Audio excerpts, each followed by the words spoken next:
right. I hope everybody had a great Christmas. It's still Christmas. We haven't hit midnight yet. How's everybody doing? Ho, ho, ho. Merry Christmas, everybody. It is late Monday night, December 25th, 2023. Welcome.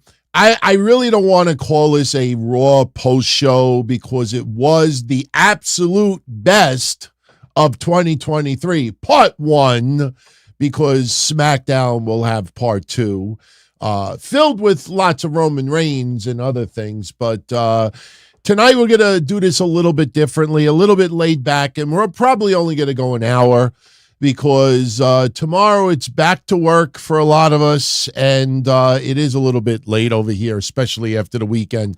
So for any of you out there that are familiar with the setup for the sit-down, we will do that momentarily. And for those that might never have tuned into a Sunday night episode and don't know what that's all about, I'll explain it to you in a little bit. I hope everybody had a wonderful Christmas. I'm going to get this out of the way right at the beginning. Two things, actually. Number one, make sure you pay attention to either my YouTube channel here, patreon.com/Don Tony, my Twitter, @DonTonyD, or the community section on YouTube. There's going to be an announcement coming up in the next day or two with regards to how we are handling Monday nights starting January 1st, 2024. There's definitely some changes coming in 2024. With all due respect, the idea of being some people's second and third choice, isn't going to cut it anymore. And we're kind of going to make an offer that you probably can't refuse. That's all I'm going to say as of right now. Do not assume that you know what is happening, because if it was happening, I'd already be announcing it right now. But next couple of days. Let me also say something else. And honestly, I'm not going to lie to you. COVID changed a lot of us. Made things very, very tense, especially early on. Just social aspect of it, economical aspect of it, the health aspect of it. Just really, really, turned things upside down. And I think over the last couple of years, I've been concerned a little bit too much of how other people react to things that I say. And I'll tell you this much, for the last month, I've been posting retro episodes of the Don Tony and Kevin Katzel show and the Minority Report, going back as early as like 2004. Yesterday, I put up 4 more episodes, and that's not a plug for Patreon. If you want to check it out, it's there. But this is going to get to Chris Jericho and Jim Cornette. And I'm tuning in. And, one episode, Chris Canyon, God rest his soul, stopped by and hung out with everybody in the chat room. I found the episode and posted it when adult film star Trina Michaels stopped by. Got another episode where D'Lo Brown hung out for a little bit. And, I listen to the content of the shows, and it gets to like this as an example. Yesterday, I posted an episode, ECW debuting on Sci-Fi. And we were making points that, the Cartoon Network at the time was airing Saved by the Bell. The BET Network had white people on it. MTV had reality shows on it. It's like everything was just upside down. Like, why are we getting wrestling on a Sci-Fi channel? But the thing is that despite the tongue-in-cheek humor and getting a little bit raw with our thoughts, the people that didn't like it, we basically used to say, go fuck yourselves. Not now, I'm worried about how the internet is going to feel about certain things that I say. And the more I post these old episodes, the more I say to myself, being a nice guy and being concerned about other people's emotions, that's cool. I mean, obviously you do care about your audience. You care about your friends. Some things that you used to say to even 10 years ago, you cannot say now because it upsets people. I'm not here to upset people. I'm here to just give you thoughts and opinions, not forcing anybody to agree or disagree. Shit. Me thinking that Drew McIntyre is winning a championship next week. Oh my God, my friends in the podcasting world are saying the complete opposite. And, it makes me think more and more, fuck everybody, man. Seriously, fuck everybody. Because I hate getting people throwing into my face what other people say. But I never see these people go on other people's places and say what I say. And honestly, today was Christmas Day. My wife's mom turned 84 yesterday. My father turned 75 in 13 days. My parents are not in the greatest of health. I'm not in the greatest of health. Today is Christmas. I don't know what Christmas 2024 looks like a year from now. And I go on social media this morning and I see nothing but people trying to get the trendiest, most attractive looking remark towards Chris Jericho about Jim Cornette and his fucking lawyer, Stephen P. New, which honestly, I like the guy. I have nothing against him at all. And I'm like, on Christmas fucking day, like, this is what everybody's consumed with. Jericho drunk tweeting at 4 a.m. and not everybody out there, but a decent number of people out there. This is all you fucking cared about today. Honestly, you deserve to have no boyfriend. You deserve to have no girlfriend. You deserve to have no husband, no wife, no mother, no father, no grandfather, no sister, no brother, no neighbor, no friends. You deserve nothing. You deserve to sit in a basement or sit in a penthouse or sit in your apartment or your home or your condo by yourself and just take in all the negativity, all of the hatred. CM Punk came back to WWE, came back to a really good atmosphere. This is not WWE of 10 years ago.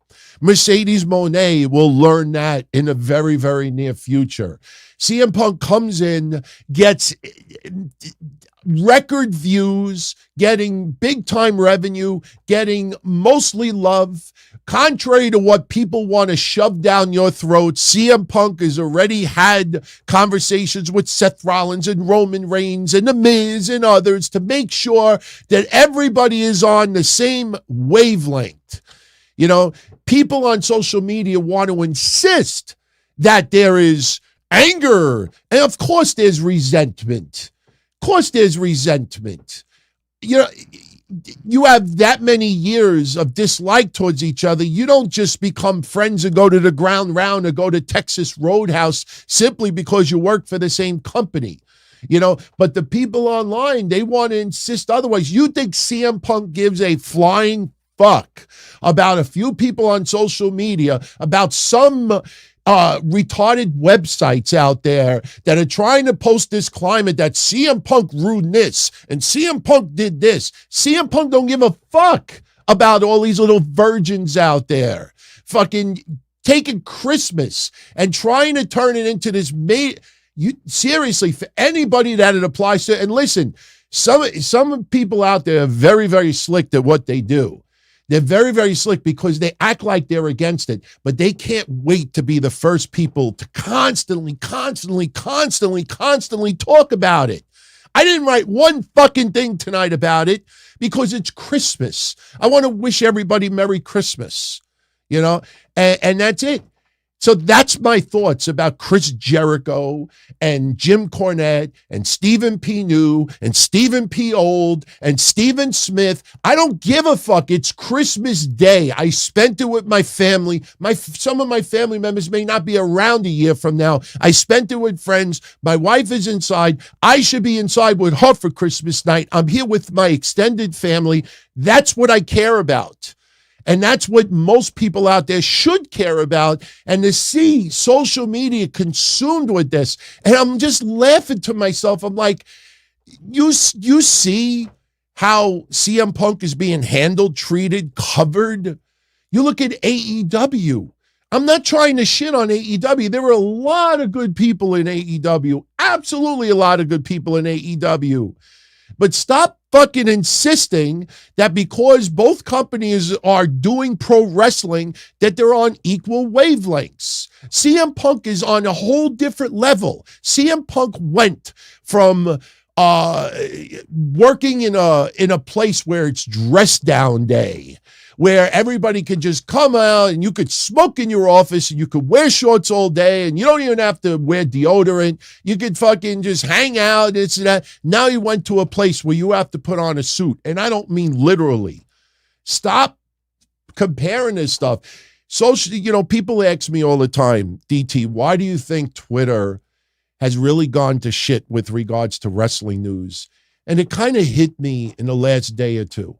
10, 15, 20 years ago, when you had wrestling news sites clickbaiting, and I always brought up the great example 20 years ago. Oh, you look at Inaugural, Booker T at Raw Monday night, click here for the details. And you click on it and it says, no, he's a SmackDown guy. And I'm like, all right, you got me there with a little bit of ad revenue. But now Twitter rewards dumb, fake, toxic bullshit. 10, 20 years ago, all you got your fake wrestling news from was from websites. And if you could not trust those websites, you didn't visit those websites. Now on Twitter, you could write any take you want. You could write anything fake. You could write anything. You could retweet other people's stuff. You could intentionally flame people. And as long as there's a certain number of views, you get paid for it. That's basically what we're dealing in 2023. It's not just pro wrestling. It's politics. It's real life. It's everything else. And to be honest with you, it's like, people, listen, I totally respect anybody out there that wanted my thoughts about Jericho and Jim Cornette. But my answer to all of that is it's fucking Christmas time. And these motherfuckers spent part of their Christmas trying to one-up each other on insults. And you got a big audience out there that are just feeding into it and trying to find the best line to hurt Jericho and his wife about January 6th, or about Cornette, or about Cornette's wife, or about this or that. You're not any better than any of these other lowlifes out there. It's fucking Christmas. And this is what fucking people cared about today. You deserve nobody. You should live in your house with Jim Beam or Jack Daniels and rot away. Because if this is how you enjoy your Christmas today, I don't want to be a part of you. I don't want you following my stuff. We're supposed to be a family. We're supposed to have fun. I'm not saying anybody has to. Of course, you could feed into it and read it and be curious about it. But to be consumed by it, you deserve nobody. You don't deserve anybody. And I don't give a fuck anymore. Seriously. 2024 is a little bit of a wake-up call for yours truly. So that's my thoughts about that. So tonight on Raw, and I left my fucking notes inside, but that's all right. I mean, it was a best of Raw. All the interview segments that they did tonight, some of them are to hype up, obviously, day one next week, which is going down. We have 4 matches announced for next week. I will give you the match highlights that they gave us tonight from Raw. It was a best of show. It was hosted by Jackie Redmond and Peter Rosenberg. It obviously was pre-recorded. There was some people actually out there that thought that the interview segments were live. I think when you look at Becky Lynch, I mean, unless Becky Lynch, maybe she does live in California. Maybe it was still bright like 12 noon out there. But I think the sunlight in the background gave you an idea that this might have been pre-recorded. When you hear live crowds in the background, when Chelsea Green is being told about her lowlives that we were going to see tonight, not highlights of her WWE run so far, but her lowlights. R-Truth showing up, this was all pre-recorded because everybody is home for the holidays.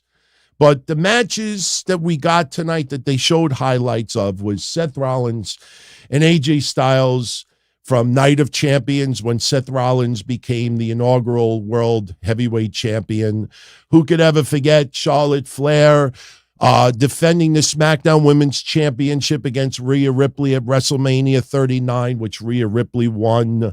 The spectacular match with Bad Bunny and Damian Priest. And I watched it back, and guys, you do realize it's 6 or 7 weeks that Kevin and I had that conversation about Carlito, that we were a little concerned about Carlito and his actual WWE run and his contract. You have not seen Carlito since. We sensed it 6 or 7 weeks ago. Carlito is still, I think he'll be back very, very shortly. I think once the rest of the IWC plays catch up and like, hey, where's Carlito for the last month and a half? That's when you'll see him pop up back on TV, unless, maybe they had second thoughts about his return. But don't forget,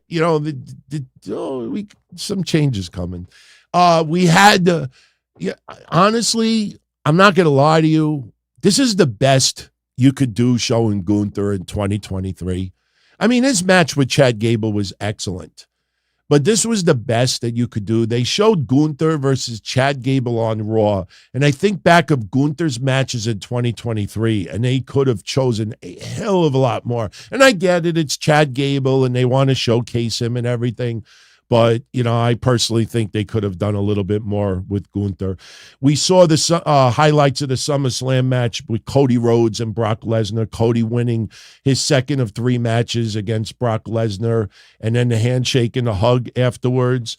The cage match that kind of saved the feud between Becky Lynch and Trish Stratus. We saw highlights from Payback, WWE Payback, and the men's War Games match. The Judgment Day and Drew McIntyre falling to Seth Rollins, Cody Rhodes, Sami Zayn, Jey Uso, and Randy Orton. And yes, we had some actual highlights. CM Punk, no interview segment, which I found a little interesting. A little surprised they didn't have CM Punk say a few words tonight. But then again, to go off the air to remind us how big of a fucking deal that was, and to see how pathetically trivial some of the stuff going on online is about right now. They did show a clip of Jade Cargill, making her, and I bet you they play something like that on SmackDown again this Friday. Paul Heyman reminding us of the 1,200-day plus run of Roman Reigns and everything that he has dominated so far. We will get Roman Reigns match Friday. Hopefully they don't do tribal combat because that match sucked. Seth Rollins cutting a quick interview, basically talking about how he does not respect CM Punk. And he also addressed day 1 next week. He is defending the World Heavyweight Championship against Drew McIntyre. Becky Lynch talking a little bit about Christmas, and Becky Lynch, she is the buyer. She is the go-getter. She is the purchaser, and Seth Rollins is the put-together, which I didn't even know that was a word, but she made it sound like a word, so that's cool with me. On Friday, they're going to show us Logan Paul and Rey Mysterio from Crown Jewel. That's the only match I believe that they even advertised tonight. Cody Rhodes, little bit of an interview. He was not wearing a Baby Yoda sweater, even though you can't really see Yoda in this picture right now. But Cody Rhodes talking about Christmas, putting up the tree and celebrating since the day after Thanksgiving. Peter Rosenberg, in my honest opinion, with the dumbest question of the night. Especially if you have watched 85 or even one documentary about Dusty Rhodes and Cody Rhodes from back in the day. Dusty was not home during the Christmas times. And Peter Rosenberg is like, since we're thinking about Dusty and talking about Dusty, what was it like back in Christmas time in the Rhodes household? I'm like, you dumb moron. You moron. And Cody handled it in style. Cody's like, back in the day, Christmas was a big day for wrestling events. Now it's tweaked a little bit because it's right after Christmas. Basically what Cody Rhodes was saying, like, you dumb schmuck. My dad wasn't home at Christmas time, you dumb fuck, idiot. So that's what we got tonight from Cody Rhodes. Jey Uso, yeet. his Christmas was a little bit awkward. You know, he's got family feuds going on right now. Could not spend it with his brother, could not spend it with his cousins. He wants 2024. He just wants to win. He wants to main event. He wants to take care of business with Drew McIntyre and the Bloodline. Again, this is the pre-recorded segment with Chelsea Green being showed her lowlights for 2023. And why am I going fast tonight? No, I didn't take any speed. I'm not wired up. Believe me, I'm exhausted. I've been up since early this morning. And since my wife is half Ecuadorian, I don't know what's up with you Spanish people out there, but you got this fucking tradition that you wait until midnight to exchange gifts. And it's not that I'm not awake at midnight, but I have to go see a family, and then I got to stay up past midnight just so I could say Feliz Navidad, you know, to her mother. Like, by the time I went to sleep, it was like 4:30 in the morning. And then I had to get up and spend it with my family today.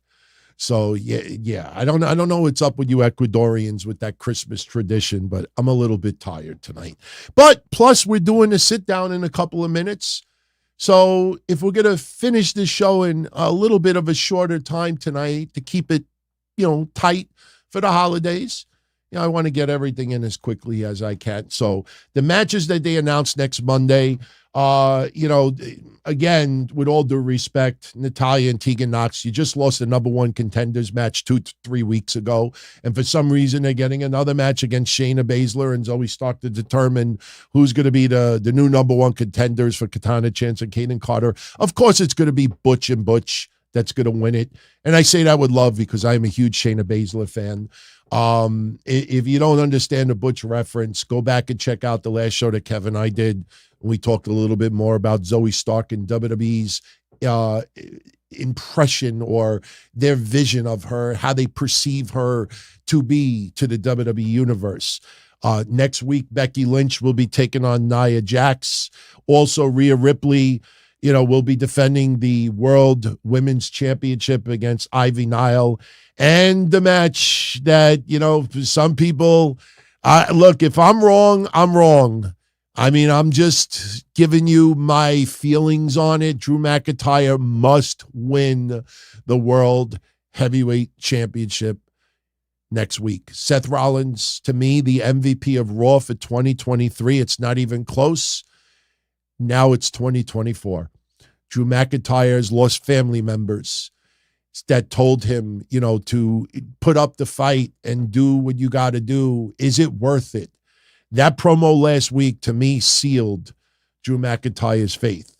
If Drew McIntyre lost family members and sacrificed and stood on the road and failed at Clash at the Castle and failed at the last event against Seth Rollins in, what was it, Saudi Arabia, you know, if he fails again, or was Survivor? No, not Survivor. That was War Games. The one before it. Drew McIntyre must win. He must win. I personally think if he doesn't win, fucking let him go. Let him go. Let him go. Just Drew Galloway is all elite, you know, with Shibata and Kawada and Yabata, and just, you know, let him go to AEW and restart. And that's not a criticism. Let him restart because WWE, this is one too many times that you fuck him. That's why I don't think Drew McIntyre is losing next week, because Drew McIntyre has come to the table and failed numerous times, and now he turned heel. And when you cut that passionate promo like that, was it worth it? Like, what do? You know, you have to win. That's why I'm going with it. And it'll be interesting next week, because 1 week from this particular moment, we'll either be sitting here and I'll be saying, wow, I can't believe Drew McIntyre lost again. Where do you go from here? He ain't winning the Royal Rumble. He's not fighting for a championship at Mania. He already had his deal through Gunther. He already went through Sami Zayn and Jey Uso and Cody Rhodes, so to speak, and everybody else. Like, where do you go from here with Drew McIntyre? Seriously. So that's why. But if he wins it next week, you know, I'll bring the crying towels for all the people out there, you know, that, you know, trying to force you to believe that CM Punk and Seth Rollins must fight for the World Heavyweight Championship. Why? Because it makes your loins wet. Why does it have to be for a championship? It should not be for a championship because it gives more suspension of disbelief. A lot of people, including me, believe that CM Punk is not winning a WWE championship until the summer at minimum. You put that title on the line, you're going to make a lot of people think that that title is automatic, that CM Punk is getting it. Seth Rollins has had a very, very long run, a great 2023. Now it's time to step aside and give it to CM Punk. No. That's why, as of right now, I still think Sami Zayn might be my pick to win the Royal Rumble. What a sleeper hit. If Drew McIntyre wins that belt next week, then I will go with Sami Zayn winning the Royal Rumble. So, okay. Let's do a little sit down to start bringing this home. So, what is the sit down? It is very simple. I show up with nothing, no notes, no nothing. I actually left it on the printer, sorry.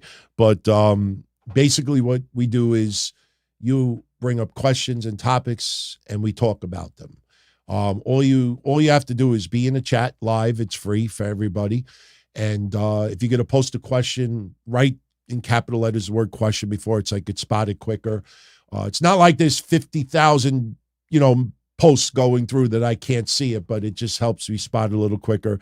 And as always, super chats are never required, but they do help pay the bills, so I got to show some love there. We also got a little history preview for tomorrow because tomorrow is week 52. So after tomorrow, things reset. And then we got to put volume 2 up starting the first week in January. And this week in history is a couple of doozies. Let's just say Goldberg got hit with a stun gun. That infamous match between Sting and Hulk Hogan with Bret Hart punched Nick Patrick I still don't understand why to this day. So, like I said, Super Chats will always get a little bit of VIP treatment. Very much appreciated. And I open up with Will Chisholm. Will is asking, what do I think about WWE working with All Japan and NXT? Here at AEW, fans craving on it, but it's cool if AEW does it. I think you meant crapping on it.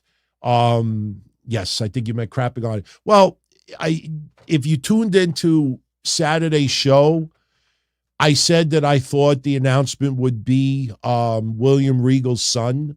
And I actually even said it would be cool to see if William Regal announces it. And sure enough, about 6 hours later, they announced it. If you missed Saturday's show, you missed it. I don't have any pots. I don't have any pots to simulate it, but we were having fun with that All Japan president with the Japanese hotties, wearing the skimpy outfits. Just, this hurts. Look, this is not plastic. She's like tapping the pot on the guy's head. I said I thought it would be Charlie Dempsey. Listen, my honest take on that right now is, this was supposed to happen in 2020. Not with Charlie Dempsey, but it was supposed to happen in 2020. COVID fucked things up. Right now is a one-time deal. People are trying to make you think that WWE and All Japan is suddenly going to have massive talent exchanges. With all due respect, anybody that's telling you that is either lying to you or they got some horrible. Listen, it's almost like they bought Coke from a dealer and got salt or sugar instead, because this is a one-time deal right now. Somebody from All Japan could absolutely show up in NXT, but this is not some big deal. They did this about Impact Wrestling when Mickie James showed up in the Royal Rumble. Do you remember? Oh my God, this opens up the opportunity for Moose to be on Raw. They thought, the Forbidden Door, they're copying AEW, Forbidden Door, Impact. And who told you it's probably not going to amount to anything? So right now, Charlie Dempsey is going there. Very, very cool. Let's leave it at that, see where it goes. If they do more, that's a good thing. If American fans enjoy it, that's a great thing. But understand that almost everybody in All Japan right now are not household names. And as I said on Saturday, sorry for repeating myself, but somebody from All Japan shows up on NXT, You're not going to get that crazy eruption when fill in the blank Japanese wrestler makes a surprise appearance in AEW and everybody acts like they know who it is. In NXT, you will get, who the fuck are you? Who the fuck are you? Who the fuck are you? And Will, thank you for the other 5 spot. With WWE getting new deals for Charlotte and Bayley, what happened? I thought TKO Group Holdings wasn't going to negotiate deals until 2024. What was all that about, guys? These people, yeah. I'm sure Becky will be next. Do I see Sasha Banks will be the final one of the 4 horsewomen? Sasha Banks will be back. Vince is out of the picture for the most part. Not fully, but enough. John Laurinaitis is gone. It's under new ownership. Sasha Banks will be back in the WWE. WWE wants her back. And Charlotte Flair being put on the shelf for 9 months minimum, it increases Sasha Banks' value. She's even more demand right now. Unless Sasha Banks gets way too greedy, she will be back in the WWE in 2024. I think even people that are on life support realize that now. That's why they're all reporting that negotiations with AEW fell apart. What negotiations? What fucking negotiations are they talking about? Hey, Mercedes, how's the leg doing? It still hurts. What negotiations? What? Because you thought she was going to appear? You thought she was signing? You were convinced for months and months and months. You were already inking that fantasy match that you must have got to see? Mercedes Moné and Marina Shafir? That you must see it? Her against some dumb fuck? Cousin of Rhea? No. She'll be back in the WWE. Dream 101. Thank you for the $199. Today is Logan's 50th day as champion, 0 title defenses. Hey, if you remember, before he beat Rey Mysterio, I said, I hope it doesn't turn into the 24/7 title where it just makes appearances outside of the WWE because he's a social media icon, and that's kind of what it turned into. Have no fear. He will defend it against Kevin Owens at the Royal Rumble and probably successfully retain. And then let's see if we end up getting Logan Paul and LA Knight at WrestleMania. I know that still sounds a long ways away, and yeah, it is, but, LA Knight, there's a lot of buzz that he will walk out of WrestleMania as a champion. So we'll see. But Logan Paul, yeah, 0 title defenses, absolutely. I agree with you. It's, the United States Championship. It's not a bullshit title. But then again, you look back at Nakamura's reign not too long ago. Might have been the IC title. There's been some reigns where some people have not defended it for long periods of time. Logan Paul, I think he will defend it, on more than one occasion in the next month or 2. Thank you, Dream. James Campbell with the 5 spot. Thank you, James. How does WWE turn Seth heel to face Punk, or do we turn Punk heel this soon? Which I don't get is the way to go yet. Well, he's saying, how do you turn Seth heel to face Punk? Or do you turn Punk heel to face Seth? Here's the deal. Fans are going to dictate where this goes. I don't think WWE turns either heel right now. You want the crowd split. I don't want to compare it to the Ultimate Warrior and Hulk Hogan. But back then, they did not turn the Ultimate Warrior heel. They did not turn Hulk Hogan heel. There were some people that were strongly behind Warrior. There were some people that were strongly behind Hogan. You want this crowd to be split.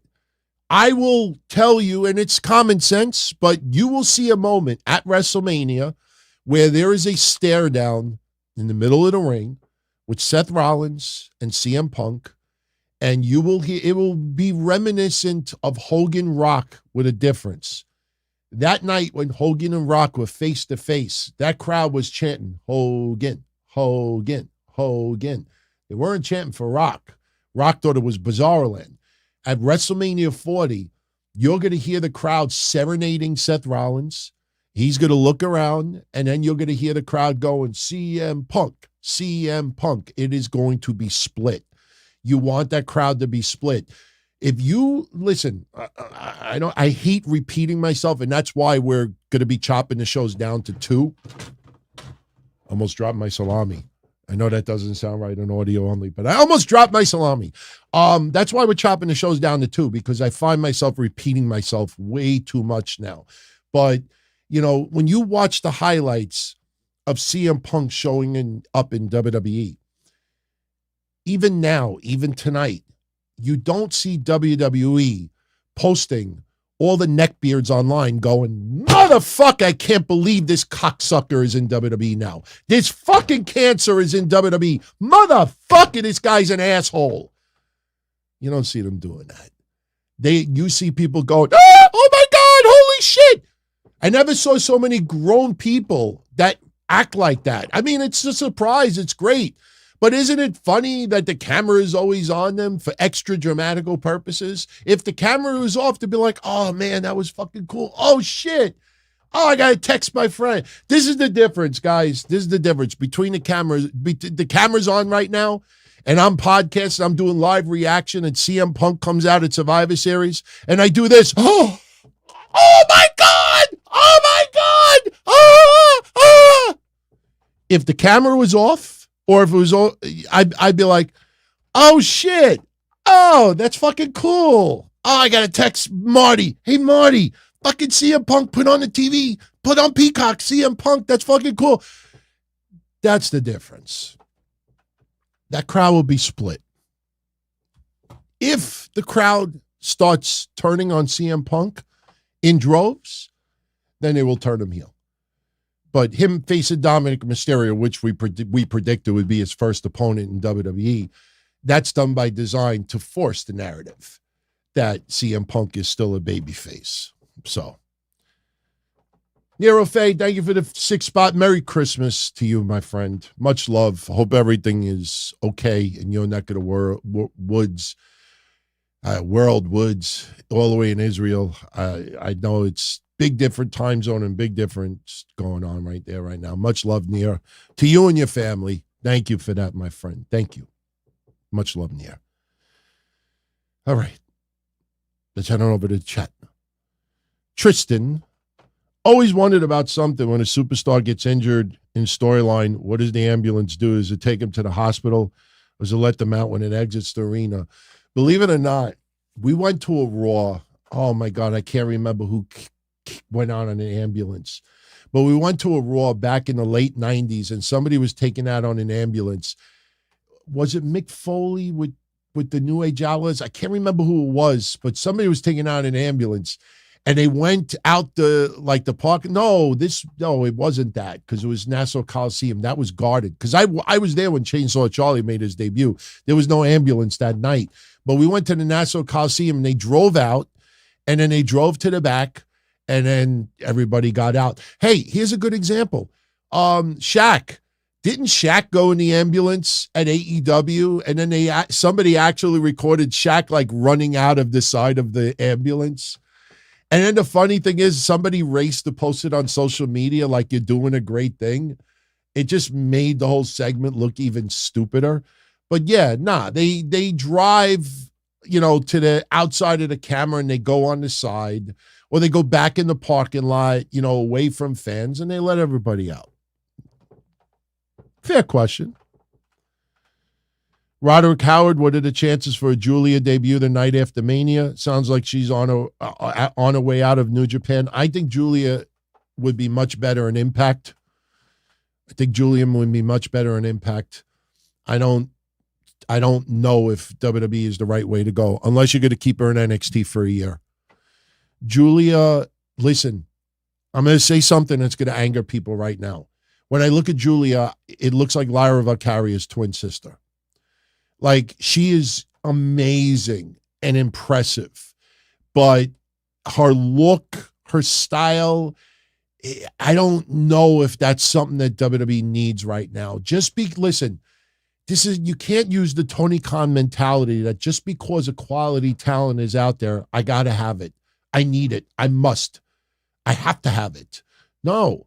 No, you need to focus on who you have right now and who you're building.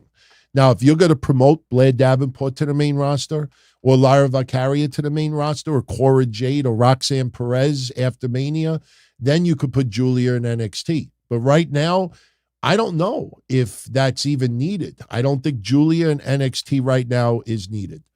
I could see her in Impact Wrestling. AEW, maybe. The problem with AEW is the same template all over and over again. And it's not to throw shade on AEW, but it is what it is. You see it week after week. We call every week what Chris Statlander is going to do, and it's almost identical. She's got the same template that Jade Cargill had, that Cara Sheet had, that any women's champion has. Toni Storm has the same thing too. Julia, like, you think that AEW is just going to stop what they're doing and suddenly, just elevate that women's division to a whole new level because they got Julia? You look at some of the people they sign now, and it does. Jay White is some of the lowest ratings. Every week when I do the weekend ratings, we now go out of our way to talk about Jay White. Consistently, some of the lowest numbers of the night. El Hijo del Viqueño, honestly, the way he's been rated shouldn't even be in a PWI 100. If you actually pay attention, he is at the bottom of the ratings week after week after week. Just because somebody's extremely talented doesn't mean they're actually needed in a company. You get 1 or 2 fantasy matches, and then you're like, now what? Now what do we do? What do we do now? So I think Julia in Impact Wrestling would be my way to go. Michael Gonzalez, what wrestler or team improved the most in my eyes this year? Dominic Mysterio's got to get an award somewhere. Dominic Mysterio. I've been on the bandwagon for Dominic for a very, very long time. Cody Rhodes says that that is some type of special guy over there. That guy, I'm telling you, man, Dominic is improved by leaps and bounds. Other people have as well.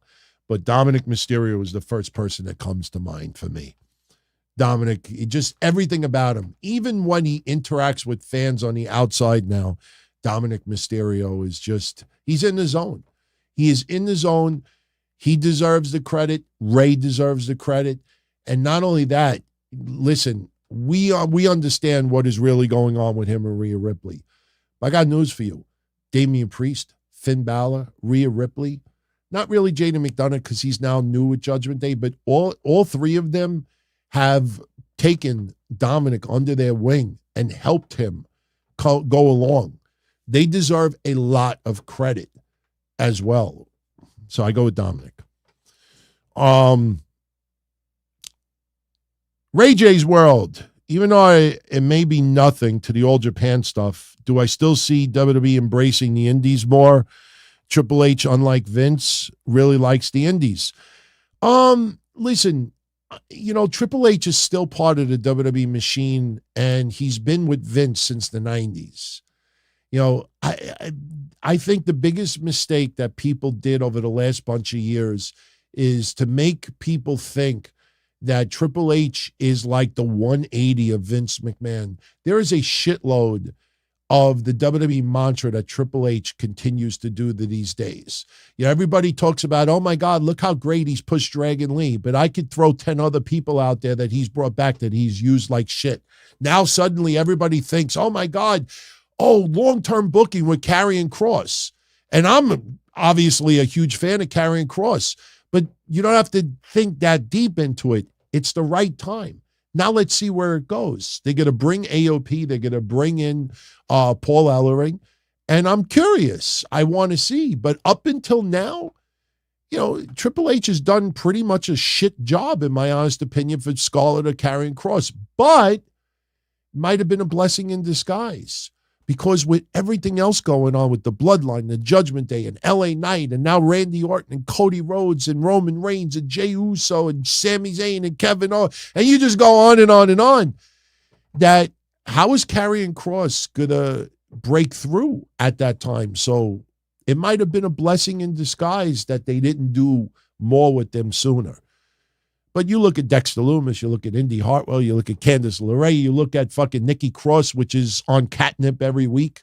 You look at Cameron Grimes. How's that going? You look at Xia Li. Look, she's back on the milk carton. So, indies, they have so many people in the company right now. Like, if they see somebody in the indies that they want, they'll sign them. Like Maddie Rankowski. Maddie Rankowski's great. She's still a little ways away from becoming a main roster WWE superstar. But if they see somebody that they want, that's why they do tryouts. That's why they do tryouts often. This invites not only college athletes, but indie wrestlers to show up. So as far as indies, if you think that WWE's going to use somebody from on the indies for like a one-shot deal, no. Nah, not really. You see squash matches once in a while, but when you say indies, if they see somebody in the indies that they like, they'll take them. That's nothing different that they've been doing. By the way, next week, we're going to have some fun. Last year was Woo Wings. Woo Wings. And then we had Woo Energy.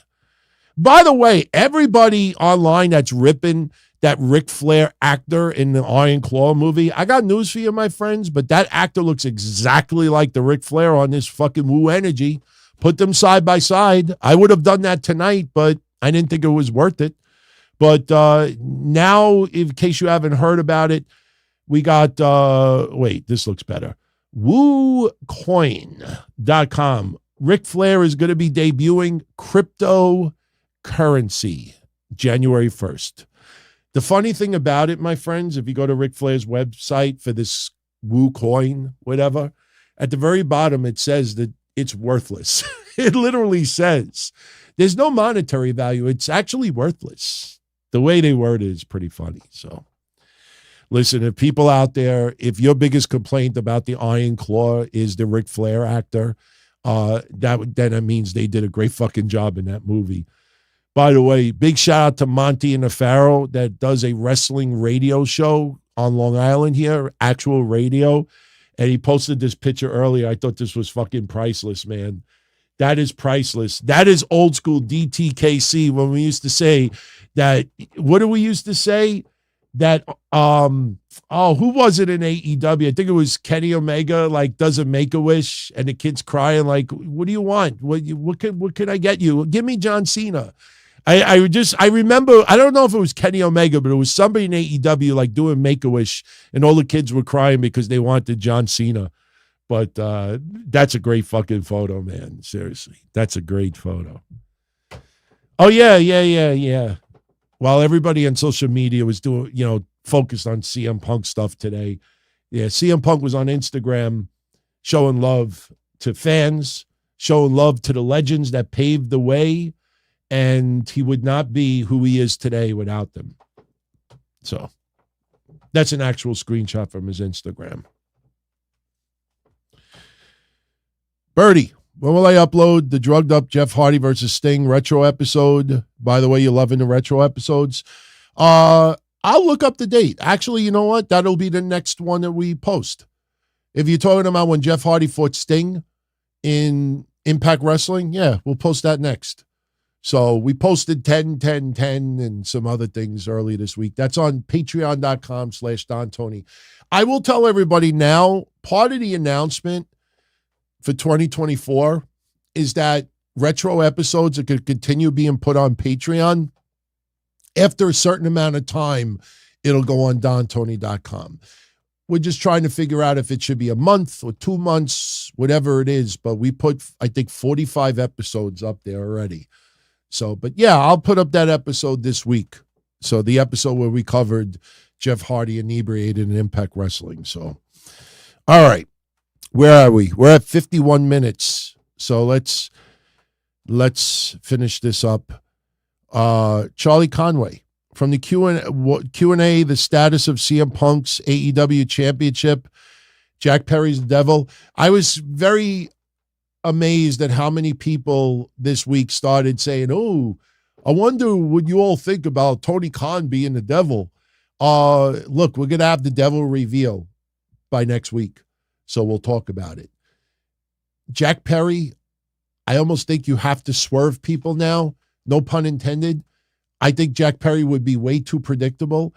I don't know, man. If it was up to me and I could choose anybody, like I said on Saturday, if I were to choose anybody for Impact Wrestling to be that major signing, I would choose Mauro Ranallo. If I could choose to be the devil, I would choose Tony Khan to be the devil. I think, I mean, I don't know if he could pull it off, but yeah, I don't think it's Jack Perry anymore. And I don't know what CM Punk did with that championship. He probably gave it back, honestly. Listen, guys, I'm not trying to be a spoiler here, but when you hear this big controversy about NDAs being signed for lifetimes, when you're talking about millions of dollars involved and to avoid major lawsuits, and in return that people agree that they'll never talk about this, that's just common business. This is the reason why people find it so unbelievable or interesting online is because people don't think about real life, But I will say this, if AEW were to go out of business, which I'm not saying that they are, and I've already given you reasons why I don't believe AEW would go out of business anytime soon. But if AEW ever goes out of business, then things may change. Remember, the NDAs are about All Elite Wrestling. It wasn't an NDA between the Young Bucks and CM Punk. It was not against Ace Steel and Kenny Omega. These were against the company. So if the company folds in the future, then you might see some people talking about some things because they cannot be sued by a company that's already out of business. All right. Raul wants to know if I'm going to be doing any Forbidden Doors this year. Well, I will tell you this. I'm still going to be doing a video show every week. Forbidden Doors, maybe. A lot of people want to see me bring Matt Riddle on, and he's already agreed to come on. I just don't think it's the right time yet. Because, there's a lot of questions that I would love to ask, but I'm not going there because it's not my place to do it. I'll wait for him to do the bigger interviews where, he'll actually get paid a little bit and get a little bit more exposure. And then once those are out there, we'll elaborate on other things. I have a few people in mind. Wait until I post the announcements for 2024. That'll give you a better idea as far as where the shows are going. But we're definitely condensing shows. Probably only going to do 2 shows a week from now on. Once in a while, do a special episode here from there. Once in a while, do a Forbidden Door episode from once in a while. But things are going to be a lot tighter and shorter, just to make the shows better. But wait for the announcements later this week. All right. Tony Khan, listen, as much as I make fun or criticize the guy, doing a lifetime NDA is not stupid. It's not stupid. When there was every reason for lawsuits to be filed. And there was a lot of money settled on. Stephen P. New is not going to reveal that because he's a lawyer and he knows he could get his ass in a lot of trouble. Jericho, no matter how drunk he is, he's not going to reveal that because he doesn't own AEW. Tony Khan is surely not going to reveal it because it would make him look, foolish. And the wrestlers themselves are not going to reveal it. They're not even going to feed it to their elite media favorites because there's little aspects of that fight that if it were to come out, people would figure out who it came from. Then you'll see some legit investigations going on. It's not a big deal, guys. They moved on. They've moved on. There's just people out there that refuse to let it go. That's the problem with this. There are people online that they find this more interesting than real life. They find it more interesting than a storyline on television. They find this shit like the ultimate storyline. So they wanted to develop. They wanted to progress. They want someone to be a mole. They want someone to turn heel. They want someone to turn babyface. They want someone to turn against their own. This is not a storyline. This is a multi-tens of millions of dollars, business.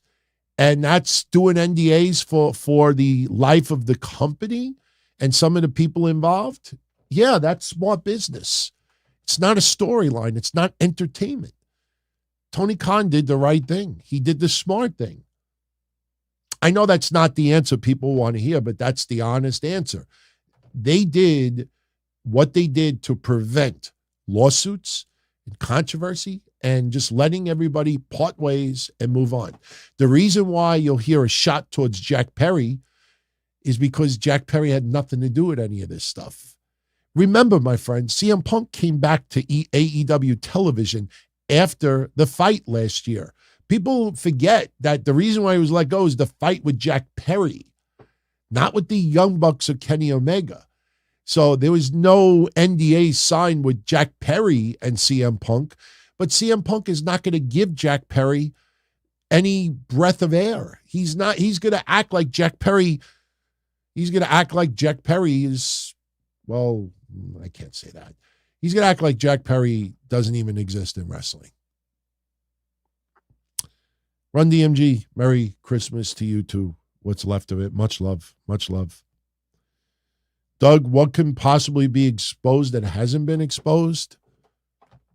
Everything that happened in the fight. What do we know really? People stormed in the office. A dog got hurt. A wife was there. Somebody bit someone. There's a lot more involved. Plus, you hear through the grapevine, somebody really got their ass kicked bad, kind of hurts their credibility as a pro wrestler, but there's a lot more involved. It's none of our business. Okay. Trying to spread it around a little bit. VJ, is Don Callis the true cockroach of pro wrestling? He survives no matter what. Don Callis is good, man. Don Callis getting under your skin, that's what he's paid to do. Don Callis is, listen, I don't want to disrespect anybody who works in wrestling, but who's that fucking lawyer gimmick? Oh, God. Who is the guy that was the lawyer for Jay Cargill? Honestly, I have nothing against him personally, but talk about someone that I wouldn't even hire for my indie promotion as a man. Mark Sterling, I think I always call him Mark Sterling. That's a guy that's got his job because of who works there and what he does behind the scenes. Everybody criticizes Luther. Luther does a lot of work behind the scenes, and they reward Luther with that spot. If you want to say that they don't belong as managers, fine. I respect it. But Don Callis has earned his keep, man. Don Callis does good at what he does. He gets nuclear heat, and I like Don Callis. All right. Roderick Howard, how do I see Takeshita's 2024 going? He's had a lot of heel momentum after beating Omega twice, but Tony Khan has cooled him off a ton lately. Everybody's been cooled off. We just had the conversation Saturday about Miro. I'm surprised how many people I angered because of that. How could you say that Anthony Henry and Nick Comoroto, they're not that bad? They're not jobbers. I mean, yeah, a lot of people have cooled off. It's because it's smoke and mirrors with a lot of people. They get a little bit of time. They get this perception of being pushed. Then they're pushed to the side. And the next thing you know, 2 months, 3 months go by, and you're like, what really was accomplished? So Takeshita is special talent. I don't know why he's not used better. For some reason, and again, another thing I brought up on Saturday, you don't see many wrestlers really succeeding by their lonesome. The people have to be part of a faction. AJ Styles going on his own is against the norm. Randy Orton staying on his own is kind of against the norm these days. A lot of people, especially in the men's side, have to be affiliated in some capacity with a faction. You look on TV, DIY is not part of a faction, but they're always hanging out with Alpha Academy and others. It's just, Takeshita, I would have preferred him to be singles all by himself, but, I don't know. Rams fan, what's up, Rams fan? Do I see this Ryback Booker T prison talk stuff ending up in court? No, Ryback, listen, I want to keep supporting Ryback. I wrote something as on part of my preview last Saturday and I deleted it the last second. And I was just like, Ryback cannot keep CM Punk out of his mouth and it's getting old and tired. And I think Ryback now is kind of like doing the Tony Khan, that he'll just say some whacked out stuff and then plug his nutritional stuff at the same time. Like Ryback has come to realize that a lot of people don't like him. So he'll just troll and plug his energy shit. And Ryback, I don't think, cares that he's not going to really wrestle much anymore. I think Ryback had his come to Jesus moment. Like, yeah, I'm not going to, nobody's going to be hiring me on a regular basis as a wrestler. So I might as well just try to maximize my feed me more stuff. The problem is it gets to a point where, you're acting like a dick and someone is stepping up and you try to maintain a certain aspect of it. And then you start thinking to yourself, hey, I could get my shit into some serious legal trouble. So I think ultimately you'll see somebody pull back from that. All right. Ryback. I don't see WWE ever bringing Ryback back. Seriously. Even Ryback versus Goldberg, who was really pushing for that? Nobody was pushing for that. But because people just want to write about anything, it actually got some traction. And I'm like, even if Herb Abrams was still alive, I don't think he would book Ryback versus Goldberg. Even if he could get him for free, I don't think he would have booked it. I just think people realize these days, there's always somebody that'll cover something. I saw today, here's a good example, Xavier Woods. Nothing against Xavier Woods at all. He writes on Twitter that Die Hard is a Christmas movie. If I took a shot every time somebody's brought that up over the years, my liver would look worse than Ric Flair's. But because Xavier Woods posts it, all the wrestling news sites report it as a news story. Do you agree with Xavier Woods? And I'm like, about what? And I see it. It's a tweet that Die Hard is a Christmas movie. I'm like, that's not fucking news. But people will run to write about anything. So if you have any worth to yourself and you were in wrestling like Ryback was, you do this because there's always some schmuck out there to write it as a news story. I'm surprised how much press Ryback gets over this stuff. Very, very smart man. But I'm getting tired of his shit. I'm not going to lie to you. I'm getting tired of it's getting old. But as long as people keep covering it, he's going to keep doing it. And if I was him, I wouldn't stop either. What's up, Gabriella? Merry Christmas. Do I see AEW Creative getting more interesting and better in 2024?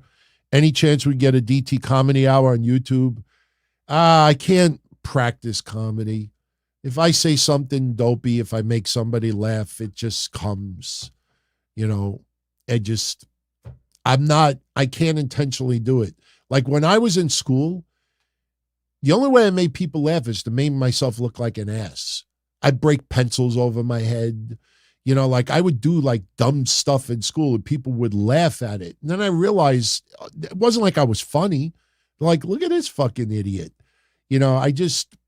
I can't force it. So if I start, I'm not a comedian either. So if I intentionally tried to do a comedy show, it would fail.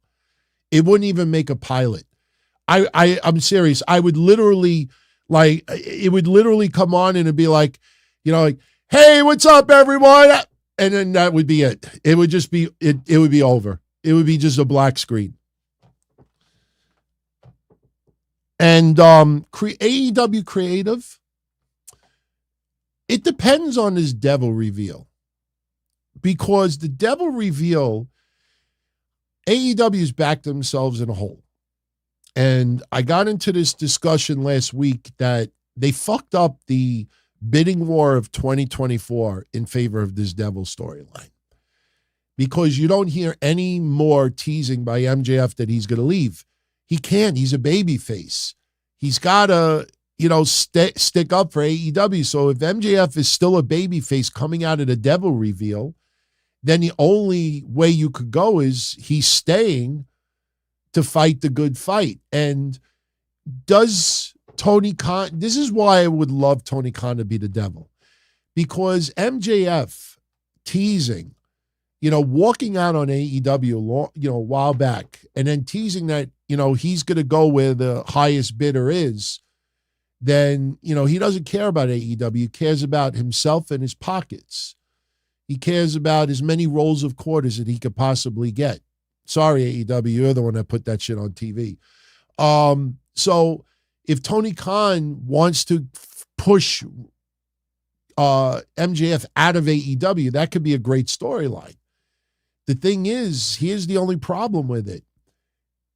What a lot of people need to realize is that this is not Turner. This is not, you would have to reveal that Warner Media is part owner. Because why would Tony Khan agree to let MJF stay? If Tony Khan is doing a storyline where people are ganging up together and it's going to be revealed that there's a faction of people that hate MJF, from Adam Cole to Wardlow to Britt Baker to Swerve, whoever you want to use. And then MJF says, you know what, I'm going to stay. You got to play off that there was an option year and MJF signs it and Tony Khan can't do nothing about it. Or if there's no option year, which I don't believe there was, you need someone else to be able to step in. And MJF can't say, Tony Khan doesn't want me here, but guess what? Warner Media does, and I'm staying. So it's a complicated storyline, and I just don't think AEW is equipped to get that deep and that complicated. But, man, I think that would make for some great TV, man. I think that would make for some great TV. I got to give a shout out to Tristan. Much love. He's spamming the chat by saying he's sorry for spamming the chat. I'm joking. It's pretty funny to see it, He asks, since Triple H is fully in charge of the Hall of Fame, well, that's not necessarily 100% accurate, but now do I think there's a good chance we will see Demolition in the Hall of Fame in 2024 or 2025? Triple H is running the live events. He's running creative. He's overseeing WWE.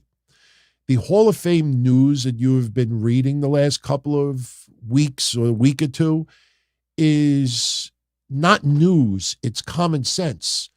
If Triple H is handling this, Triple H is handling this, Triple H is handling this, Triple H and Nick Khan are handling this, and Triple H and Nick Khan are leading this, and Triple H and Nick Khan are leading this. Oh, Vince McMahon is leading this. Who does WWE TKO Group Holdings pull out of their ass that's handling the Hall of Fame instead of Triple H? That's not news. That's common sense. If Triple H and Nick Khan are heading up all the aspects of WWE because TKO Group Holdings and Ari Emanuel have put them in that position, no shit, they're handling the Hall of Fame. So that's why you see Ken Shamrock back on a Legends deal. It's not just WWE. He's got an MMA background. You will see Ronda Rousey ultimately back in some capacity because it's not just WWE. She has an MMA background. You will see Brock Lesnar back in some capacity, not just because he's WWE, but because he's got an MMA background. You will see Dan Severn. You'll see that name pop up out of the woodwork in the future because not only does he have a wrestling background, he's also MMA. So Triple H heading this, that's not news. It's common sense. But as far as Demolition going in the Hall of Fame, yeah, I see it. I see it. Nah, relax and closed. Those news people are not clueless. They're very, very smart because they use a lot of common sense and they turn it into, my sources tell me this. Your sources told you nothing. You just are using common sense. Hey, if I'm Triple H and I'm handling all of this, nobody's talked about the Hall of Fame. Well, let me write that my sources tell me that Triple H is heading the Hall of Fame. Who do you think told those sources in the WWE or TKO Group Holdings? Who do you think? All you got to do is take a step back. That's why all my sausage stories of 2023 end up being true. The greatest one was Vince McMahon and Brock Lesnar. When Vince stepped down, I'm not telling that story again. You all know it. I literally wrote that while I was eating a salad in a diner, a fattening salad. And I'm like, look, all these people are going to fall for it. And people wrote it as front page news. Don Tony reports. And it was just common sense. Just use common sense. You could be one of the greatest journalists out there by just using common sense. You see how everybody's getting along right now in WWE? You just write tomorrow. My sources tell me that the vibe in WWE right now is at the best it's been in years. Everybody will cut and paste it. Go online and just write that tomorrow. And people will run with it because there's nothing online to give you the perception that it's not true. All right. I'm going to wrap this up, I think, in 5 minutes because we've gone 73 minutes. And I definitely want this to be a little bit earlier, especially since it's the holiday and next week is day one. And we did the preview earlier, and that's going to be an interesting week because it's not just day one. You have New Year's Evil for NXT, and then you have New Year's Revolution for SmackDown. And there's going to be some other matches announced for that. You know, everybody thinks that Randy Orton is the one to face Roman at the Royal Rumble. I'm wondering if we get some bullshit interference and then Nick Aldis comes out and puts all three in them and have a fatal four-way at the Royal Rumble, which I don't like. I don't like because right now I would choose Cody Rhodes, CM Punk, Sami Zayn, and Jey Uso and LA Knight as my final five in the Royal Rumble match. That would be my final five. And I think Seth Rollins fucks over CM Punk. And especially since now you don't even have to be in the Royal Rumble match and you could just show up at ringside and toss somebody over the top rope and they're eliminated. I mean, we saw that not too long ago with the Battle Royal that we had. I forget what Battle Royal it was, but somebody eliminated someone that was just happened to be at ringside. And I'm like, what the fuck was that? I mean, I know it was always there, but they made it so obvious that you say to yourself, gee, now anybody could just show up at ringside and throw someone over the top rope and they're eliminated even if they're not in the match. And I'm like, that's kind of like, that's creative crap, man. Will Damian Priest have a successful cash-in on day one? Asks Vance. No, I don't believe so. Damian Priest, that briefcase will be the demise of him in the Judgment Day. That briefcase will be the demise of him in the Judgment Day. And I think the only way that demise happens is failure. Listen, Damian Priest could get kicked out of the Judgment Day and still have that briefcase.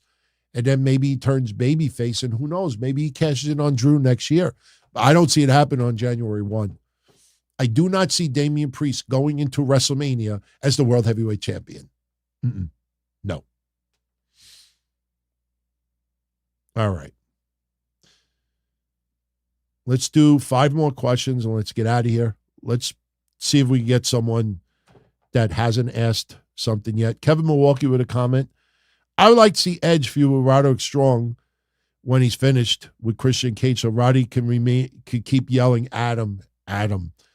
Listen, his stuff with Adam Cole is funny. I don't know, man. They're doing a street fight next week with Christian and Adam Copeland. And I'm like, as much as I want to see these two fight each other, you know, street fight has a different meaning in AEW. And here's where I criticize AEW. You know, and we'll do a preview for the history show in a moment, because we got something. One of it is ECW, and it's Cactus Jack Mick Foley trolling all the ECW fans. One of my favorite matches of all time, and it's trolling. You'll hear in a minute. But the thing is, when I used to think street fight, I used to think, oh man, weapons, blood, chair shots, tables, you know, anything goes.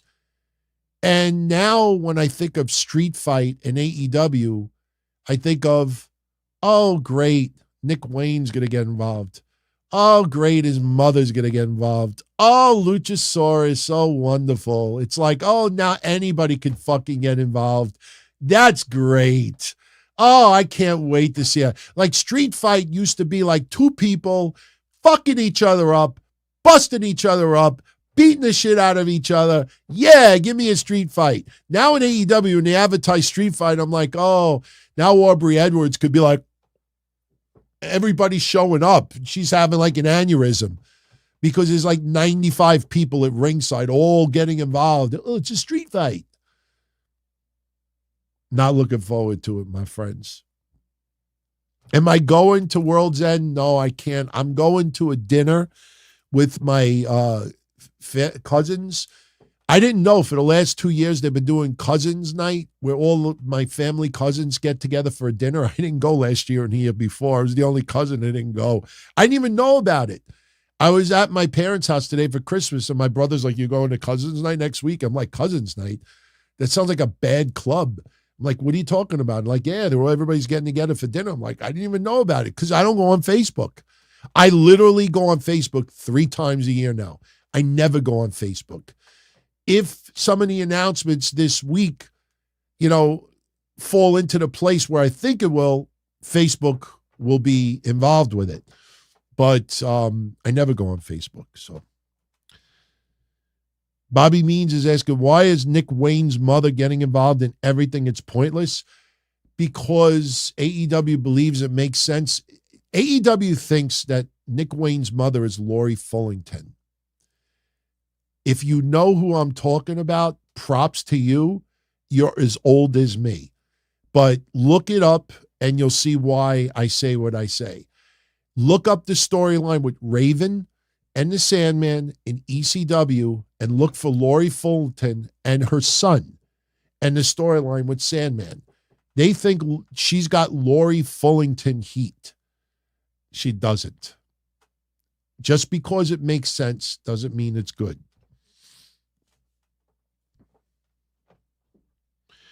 Rams fan says he likes going on a Facebook page every few months to watch the ladder bump. I haven't updated that page. Sometimes one of my episodes pops up there because I have the wrong setting and it pops up there and I delete it almost immediately. But we may end up, and I will say this, I haven't changed the name of the Facebook page to what I want it changed to, which is something completely different and it'll catch people off guard. But you're only allowed to change it once every 30 days. So if I change it, and then I need to change it again, I got to wait a whole month. So that's why I have not changed it yet. Oh my God, I'm looking at today's recap right now, and it says add suitability, which means that apparently I must have offended the YouTube algorithm by some of the things I said at the very beginning of the show. Oh, fuck them. Hey, you know what? Before we answer the last 2 or 3 questions, let me plug This Week in Wrestling History. Because for all of you that are angry at Chris Jericho right now, we actually do have a Chris Jericho history clip. Yeah, This Week in History, Chris Jericho was shilling Taco Bell. There's an epidemic affecting thousands of young Canadians, a condition scientists are calling the munchies. I'm World Wrestling Federation superstar Chris Jericho, and I've joined forces with Taco Bell to fight this hunger. You can join our tag team. By making a donation of only $3.99, you'll receive 3 Taco Supremes and a drink. Act now, and together we can help young people like Todd pummel the munchies. Those were the days when Taco Bell, you could get multiple tacos for $3.99, right? That's World Wrestling Federation. That's how old that commercial is. This week in history, I got a clip.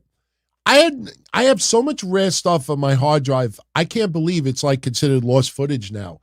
I didn't know that WWE in 2018 posted footage of the Macho Man with former Yankees owner George Steinbrenner for a charity event in 1992.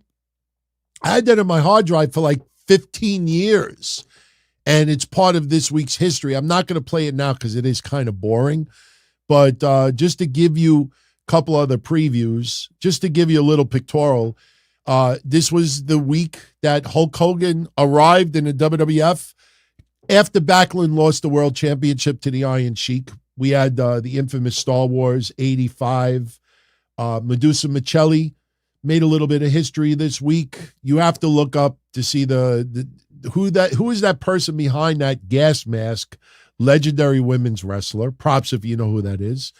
Brock Lesnar, a little bit of UFC, a bunch of Starcades this week in history. And let's see what else we got over here. There we go. There's more Starcades. Daniel Bryan joining the Wyatt family this week in history. Infamous hardcore match, but one of my favorites. Well, actually, you know what? I got three. Bret Hart left the WWF in 1997, showed up in WCW. You know what I've come to realize plugging the history shows this year? Tony Schiavone has been involved in commentating some of the most god-awful shit that we have seen in wrestling in the last 25 years. He has been behind the mic in some of the most ridiculously bad stuff. And thank God he wasn't an Impact. But the thing is, if you remember Starrcade 97, Sting versus Hulk Hogan, Sting lost. And Nick Patrick did not do a fast count. And this was the one that we joked about a couple of months ago. Remember when I said when Bret Hart just showed up and he looked to Nick Patrick and he punched Nick Patrick in the face and Nick Patrick flailed back? And this week in history, it happened. And as I watched the footage or even listened to the footage, I say to myself, even though the fans popped that Sting won, why did Sting win the belt? Like Nick Patrick didn't do anything controversial. Bret Hart just takes it upon himself to count the pin, and Sting wins the title. But one thing I think a lot of people forget was that Dusty Rhodes was on commentary for this as well. This is the closing moments of Sting and Hogan from Starrcade. Just listen. When you don't see it, it sounds even worse of what happened.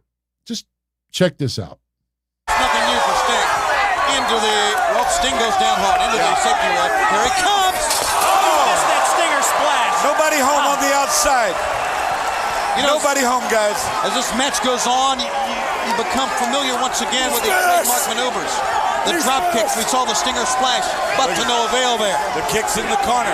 That's right. It reminds us of all that Sting has brought to the sport. All the trademark maneuvers, the things that made him one of the true great stars and world champions of our time. But now at the mercy of one of the best, many people feel the best ever, and that is an argument that has a lot of validity. Hogan rears back. It's coming up. And Sting goes down. Now Nick Patrick just got over there, right there. Yeah. As Sting went down in a heap. He got Hogan rolling back in the ring right here. Good call by Nick Patrick. Hogan rolls back out, breaks the count. Hogan will attempt to, I'm sure. I like how Mike Tenay is actually giving like props to Nick Patrick doing a good job, and then this shit happens. Not only win the match, but also try to destroy Sting, wouldn't you think? And I often brought up this question. How far would Sting take it when he knows he has Hogan beat? Will he go just to win or to destroy the man? I mean, there's a hatred that has ruled our sport for 18 months. Yeah, but that's a win. It's a win situation for both these guys here. Like I said, the fanfare and the fireworks are over. It's burning just as bad in Hollywood Hulk Hogan's gut as it does in Sting. Now go back to your question. What will it take when you're injured or down like Sting is to come back to get back on top of this situation. Well, and especially you have to keep in mind that the prize to the winner, the most prestigious championship in our sport. Tony, you talked about the history before. Behind that World's Heavyweight Championship belt. Sting needs to bring that belt home to WCW. Sting down. Big leg drop. 1, 2, 3.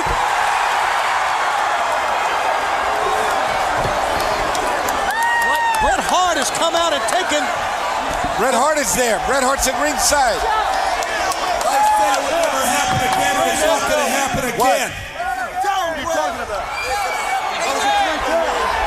Nick Patrick. That was a 3 count. No, sir, that was 3. What do you think? I'll tell you what. Nick Patrick made the 3 count, and Bret Hart certainly doesn't seem to agree. No, he doesn't. He's got Hogan. Well, Bret Hart is here tonight as a referee. Is that right? Is that correct? He's an Is he a official. referee? Signed as an official? Yes, right here. You got it. He's signaling for a restart. Ring the bell. The bell is ringing. Into the corner. Snapper splash. Yeah, that didn't miss. Crowd loved it, though. There it goes. Hogan trying to stop him, hooking onto the top rope. Members of the NWO have arrived. Buff Bagwell. Sting nails him. Down goes Norton. They're clear of the ring now. Here Bret he goes Hart. again. Stinger splash out to the top. Can he put it on him? Can he put it on him, guys? Here it comes. Sting is going to bring back the Scorpion Deathlock. Pointing at Bret Hart. Trying to get him over. Can he get him turned? There it is. Set down on him. Checking on Hogan. Bret Hart down. Hart's right in He's Hogan's got face. The winner and new heavyweight champion of the world, Sting! Baby, the crowning jewel for WCW. There's Luger. There's the Giant. Yeah, celebration time. Ladies and gentlemen, Sting has brought it back where it belongs. You watch it, as cool as it was for Sting to win, it was just bad because Nick Patrick did his job, but probably not as bad as this. This would happen not too long later, what, a year or two later? Goldberg, what was he, 176-0 at the time, facing Kevin Nash, and this happened. Look at that power of that man. Up onto the shoulder. A guy the size of Kevin Nash up on the shoulder. 1, 2. Nash got the right shoulder up. It was not a good press that time by Goldberg. You know, you got to say one thing. I won't interrupt it again. Crowd is hot for these things, but in the end, you know, just stupidity. Although it was a good move to get him down. But Nash realizes what's at stake right now. Goldberg went for a quick cover, didn't have proper weight distribution, only gets 2. Yeah, didn't have it over the shoulder. Into the ropes, Goldberg with another phenomenal move.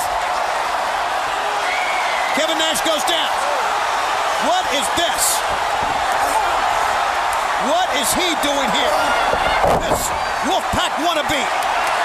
Guess he's trying to prove that he deserves a right to wear those colors. I think all he deserves is a spear from Goldberg. Bam Bam's in. Bam Bam Bigelow.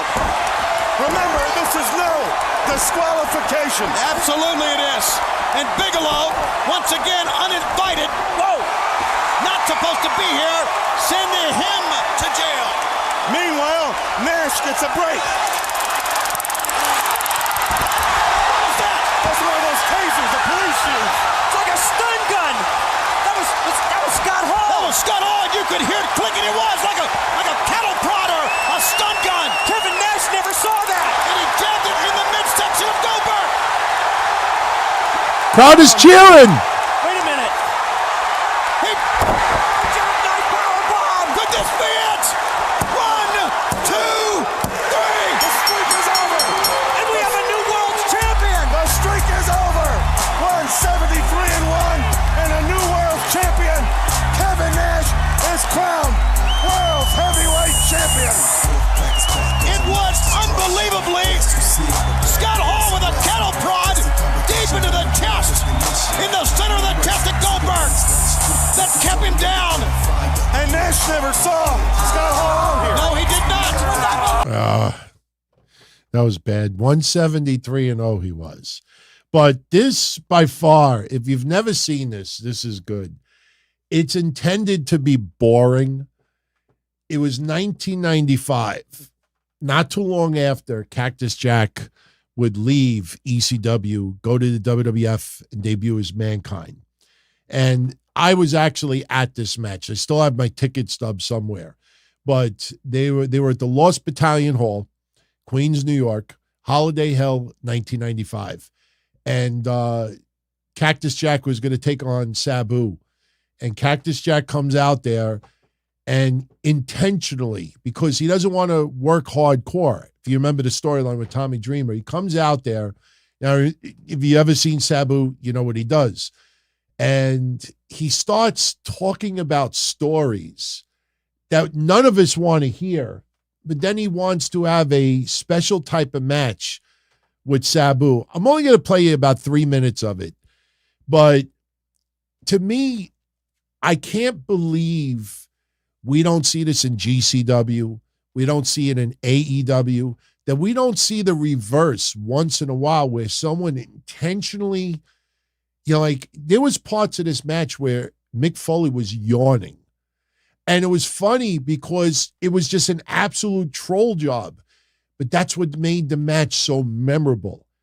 And just to give you a sample, this is Mick Foley trolling everybody in New York. And this is the kind of match he insisted on having with Sabu.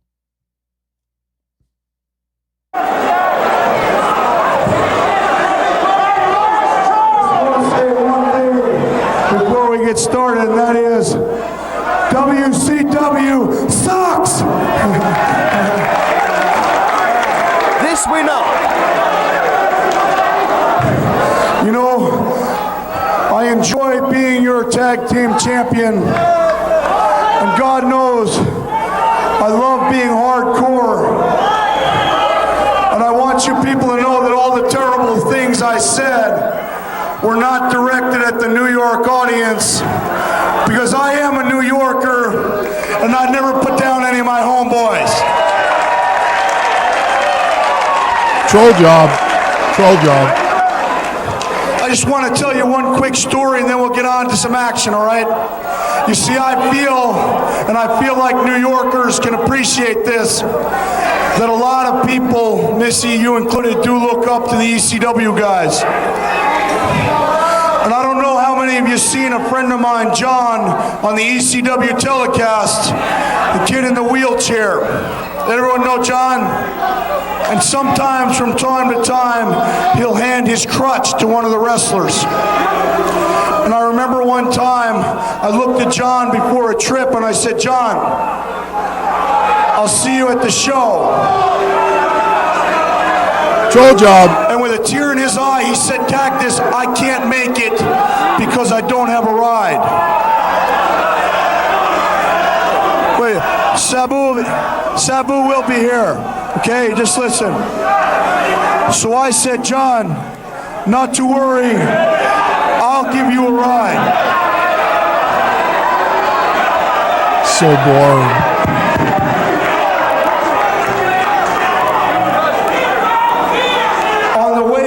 From that show, John told me, Cactus, I just want to let you know that this has been a dream of mine to drive with you.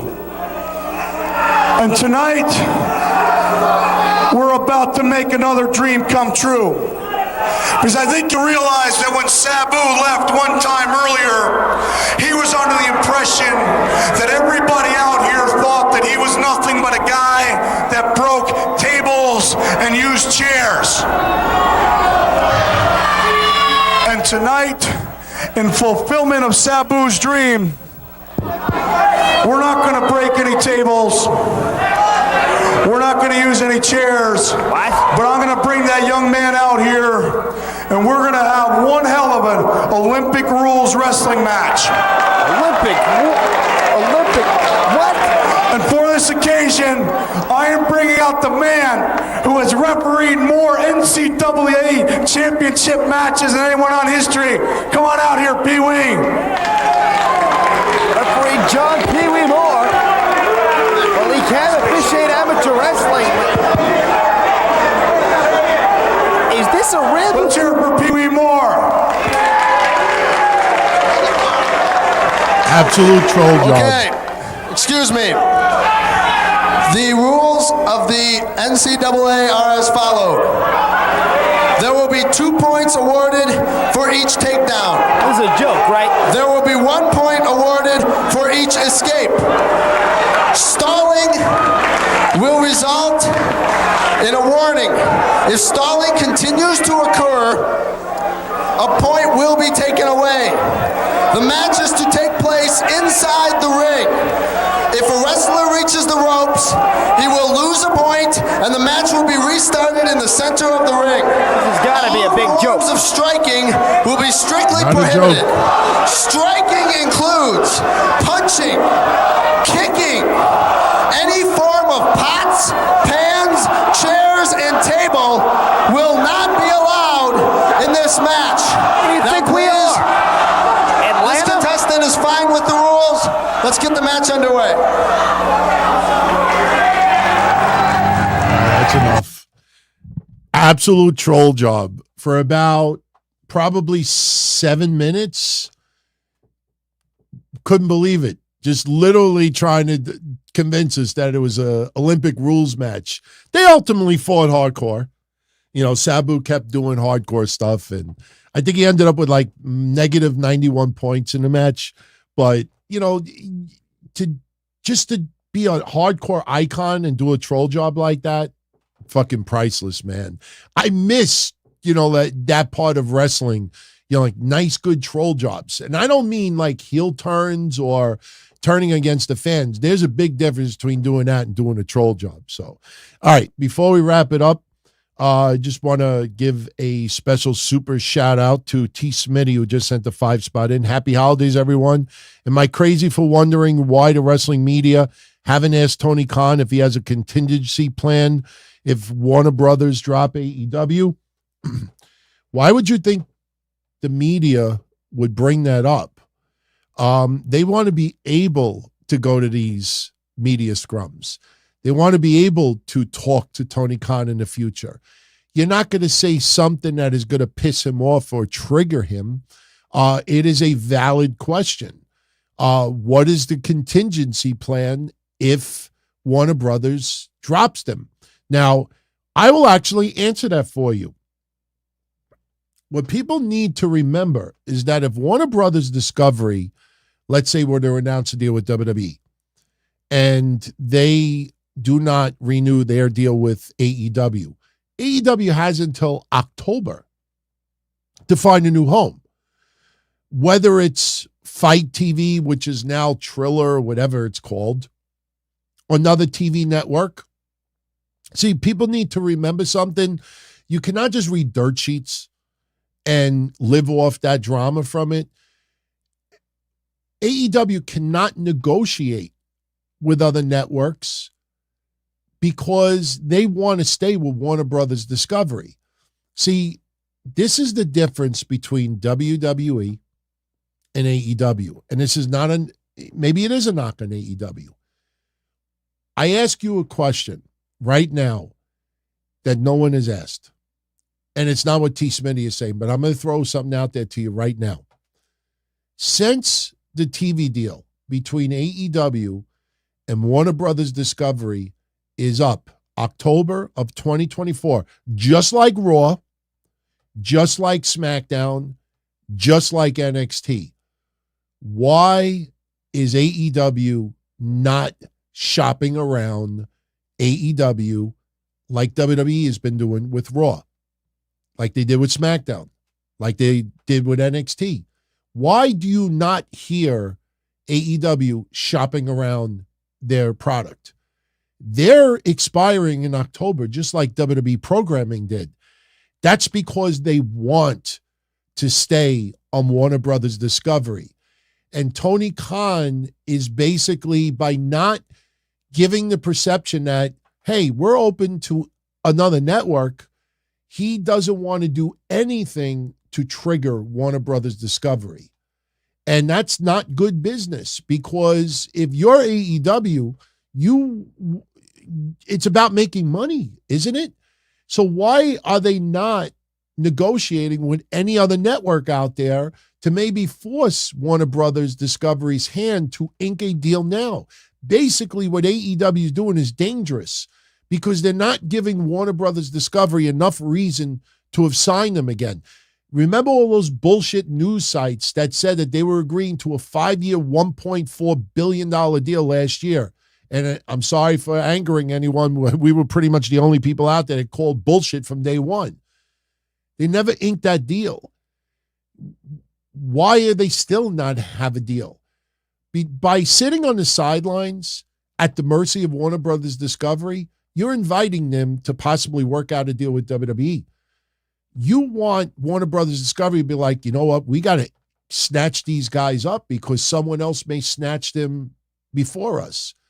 And Tony Khan, by not negotiating AEW with another network out there right now, is basically revealing his hand that he needs Warner Brothers Discovery to keep them on their network. That's why when I joked 2 weeks ago and I said, could you imagine the meeting where Warner Brothers Discovery is in the room with Tony Khan and the executive says, Tony, let's pretend they don't want to give him no raise. Tony, how would you? I'll take it. Whatever it is, I'll take it. As long as I can stay, I'll take it. That's the perception that I get. Why is AEW not negotiating with other networks right now? Why? Give me one valid reason why. WWE was. Why did they shop it around? Fox came out publicly and said, we are not redoing SmackDown. USA Network never said we're not renewing Raw. USA Network could possibly keep Raw. I doubt it, but USA Network never said we're not keeping Raw. People were surprised when Fox revealed that. So you got to ask yourself, why is Tony Khan not negotiating AEW with other networks to make Warner Brothers Discovery force their hand and say, look, if we don't work out a new deal now, another network may take them from us? It's revealing Tony Khan is losing all his leverage because of it. And trust me, no other podcast, not even Cornette, has probably said that. I doubt it, because nobody has said that. Nobody's cut and pasted. Nobody's even brought that up. It's WBD or bust. That's why nobody will ask Tony Khan about a contingency plan, because they don't want to piss off Tony Khan, and it's Warner Brothers or bust. All right, everybody, I'm going to jet out of here. I hope you enjoyed this episode. What's good about it is I don't really have to put a synopsis tonight, because it's, best of Raw, the absolute best. Actually, it was not a best of Raw. It's funny. Last week I asked to the live audience, are they recording a live show? And most people said yes, and it ended up being a best of. But even the whole week, we thought tonight was going to be a best of Raw, and Friday would be a best of SmackDown, and it wasn't that. It was basically the best of WWE, which actually was better because, they showed highlights of some pretty damn good matches out there. But I'm going to jet out of here. So for my Patreon friends out there, we will be doing an off-the-cuff episode Tuesday, so everyone will have an opportunity to submit something for the show. I will later this week post that retro episode of Jeff Hardy showing up inebriated on Impact Wrestling. And everybody make sure to seek out the announcement later this week. I don't know exactly when it will be posted, but it will be posted. And any changes that occur for January 1, 2024, I will definitely make sure to announce it. If nothing changes, then I'll just tell everyone, come back here January 1, we continue where we leave off. But definitely expect an announcement in the next, I would say, day or two at the most. later this week, you'll have an announcement, and it'll involve some of the shows and where we go in 2024. So much love, everyone. Be well as always, and I'll talk to you all soon. Happy holidays. As far back as I can remember, I always wanted to be a podcaster. For me to live any other way was nuts. To me, those goody-good people who worked shitty jobs for bum paychecks and took the subway to work every day and worried about their bills were dead. I mean, they were suckers. They had no balls. If I wanted something, I just took it. I ran everything. I paid the bills. I paid the hosts. I even paid the masked maniac. Everybody had their hands out. Everything was for the taking. We always called each other good fellas. You would always hear from somebody. You're gonna like Don Tony. He's all right. He's a good fella. He's one of us. But if you're part of my crew, nobody ever tells you they're gonna get rid of you. It doesn't happen that way. There weren't any arguments or curses like in the movies. See, your haters come with smiles. They come as your friends, the people who've claimed they care the most for your life. And now that's all over. And that's the best part. Today everything is different. There's lots of action. I don't have to wait around for everything like everyone else. Oh, I didn't get the vaccine? Fuck you, vaccine me. Oh, your delivery guy has COVID? Fuck you, feed me. Right after I moved here, I ordered egg noodles and ketchup, and I got spaghetti with meat sauce. I'm no longer an average nobody, while they get to live the rest of their lives like a bunch of schnooks.